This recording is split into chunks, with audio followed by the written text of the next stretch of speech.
Hey, Sandy. Have you ever noticed on a clear day you can see the shoreline garage from here? Hey, I said... I heard you. Well, I said on a clear day you can... It's not a clear day. But things are clearing up, right? What do you want? Cup of coffee. Okay. You sure got out in a hurry this morning. Yeah. You must have tippy-toed right by me. I can usually hear the sound of the bedroom door when it cracks open. I walked out the way I usually do. What do I have to tiptoe for? It's not very comfortable sleeping on that couch out there. I mean, the slightest noise wakes me up. I didn't tiptoe, okay? You know, I thought maybe this morning, maybe the ice would thaw a little bit. Drink your coffee. Are you coming home right after the shift, Sandy? Maybe. Well, good. I'll see you then. No, I'm going to be very busy. Oh. What are you going to do, vacuum the place? Again?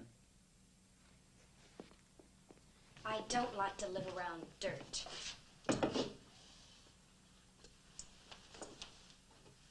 You still think I murdered Ann Howard?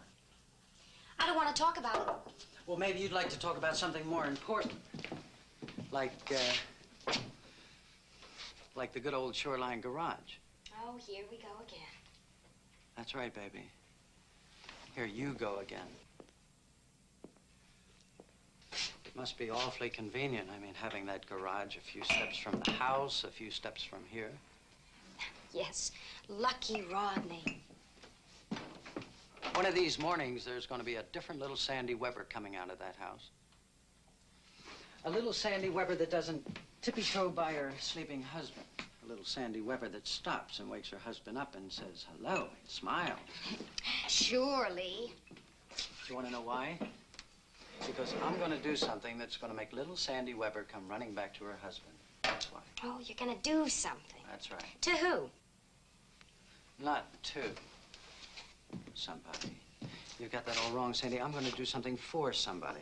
For the only man in this town that didn't shut the doors on my fingers when the judge said not guilty. He didn't say anything of the kind. For the only man in this town that walked up to me after the hearing and said, Lee, congratulations, Mr. Martin Payton. What are you up to? You know, I don't have to take anything from anybody anymore, Sandy. You hear me? Nothing.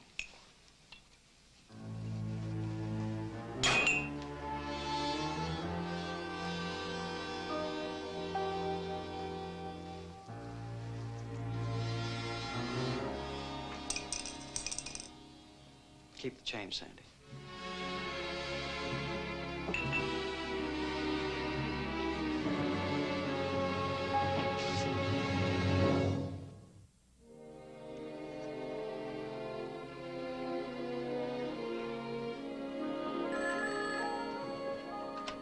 Carson residence.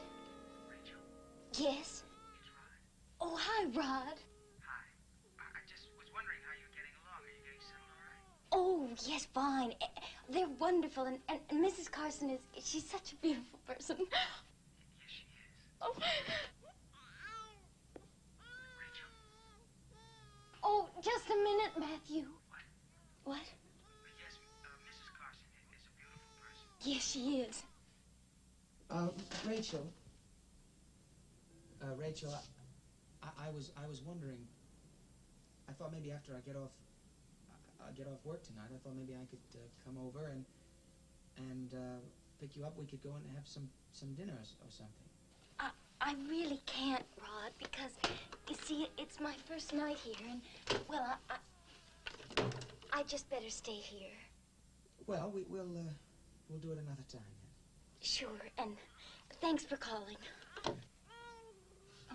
Bye. Goodbye. She turn you down?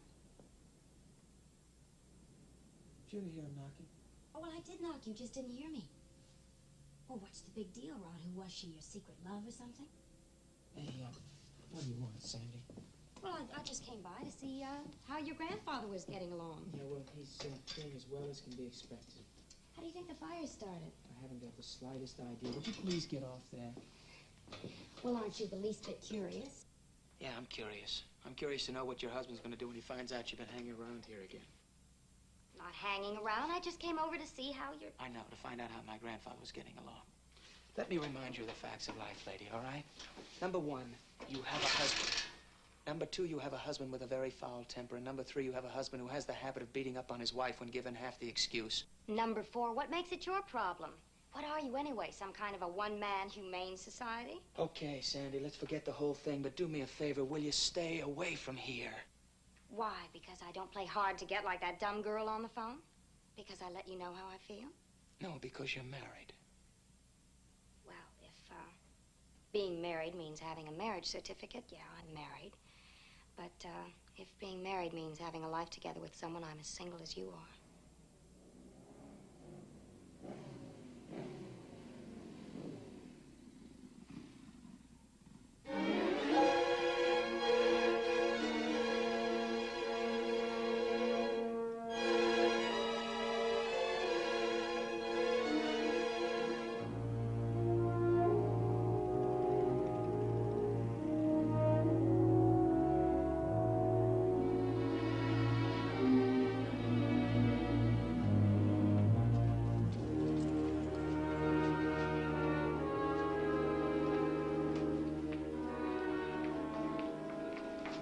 Hey, miss. I'll be with you in a minute. Listen, I just wanted to find out who was taking care of old man Peyton. Please be seated. Hey, Counselor. You wouldn't happen to be on your way to see old man Peyton, would you? No. No. Oh, Dr. Fielding. Isn't that the fellow that's looking after him? That's right. Would you mind if I went along? Well, as a matter of fact, Lee, I'd mind very much. Oh. Well, I just wanted to try to meet him. I wanted to find out how the old man was doing. I'm lost, Lee. What's the sudden interest from Martin Peyton? Well, you were with me after the hearing when he walked up and congratulated me. I remember. A guy like that gets friendly with me. You can bet that I'm going to get friendly with him, too. Well, Dr. Feely. Mr. Cord, I'm glad you're here. I was going to My call you name's up. Weber, Lee Weber, Dr. Fielding. I'm a very good friend of Mr. Peyton's. Mr. Weber? As I was saying, Mr. Cord... I was wondering, just how long do you intend to keep him here, Doctor? Oh, a few days, possibly a week.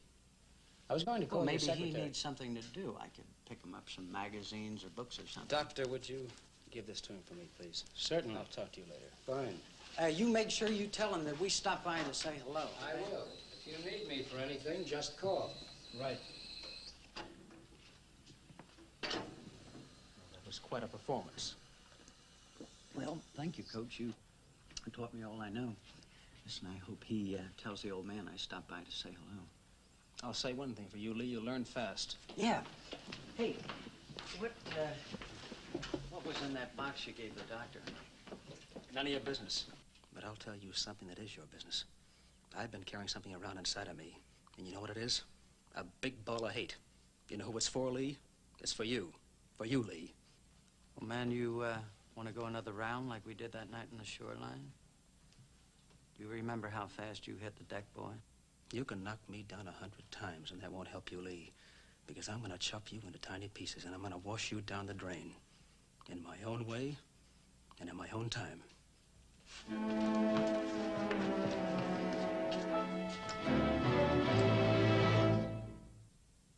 Preview from the continuing story of Peyton Place.